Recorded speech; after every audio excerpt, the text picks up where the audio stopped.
சொல்றது புரியுமா சார்? புரியுதா? ஒரு வேலையை செய்யுங்க, அது 1% உங்களுக்கு டவுட் இருந்துச்சுன்னா தயவு செஞ்சு செய்யாதீங்க. 100% சக்சஸ் ஆகும். 100% அதை கான்ஃபிடென்ட்டா செய்யுங்க.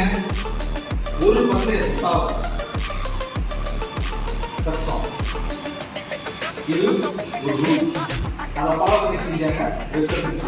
இது ஒரு எக்ஸாம்பிள் தான் சொன்னாங்க. புக்ல போய் நிறைய கதை இருக்கு. ஜப்பான்ல பாத்தீங்கன்னா ரயில்வே ஸ்டேஷன்ல பாத்தீங்கன்னா மேனுவலா எல்லாம் க்ளோஸ் ஆயிடும். ஆனா அவங்க பார்த்து மேனுவலா சொல்லுவாங்க, அனௌன்ஸ் பண்ணுவாங்க. கேட் எண் 1, இந்த இடத்தில் எந்த நபர்களும் இல்லை, நான் ரெடி அப்படின்வாங்க. அடுத்த கேட் 3 அப்படின்னு ஒவ்வொருத்தவங்களும் மேனுவலா சொன்ன பிறகு ஃபைனலா என்ஜின் நானும் ரெடி ஸ்டார்ட் பண்ணலாம் அப்படின்னு சொன்ன பிறகு அந்த ட்ரெயின் ஸ்டார்ட் பண்ணுவாங்க. இதனால என்ன ரிசல்ட் நடந்துச்சுன்னா 0%.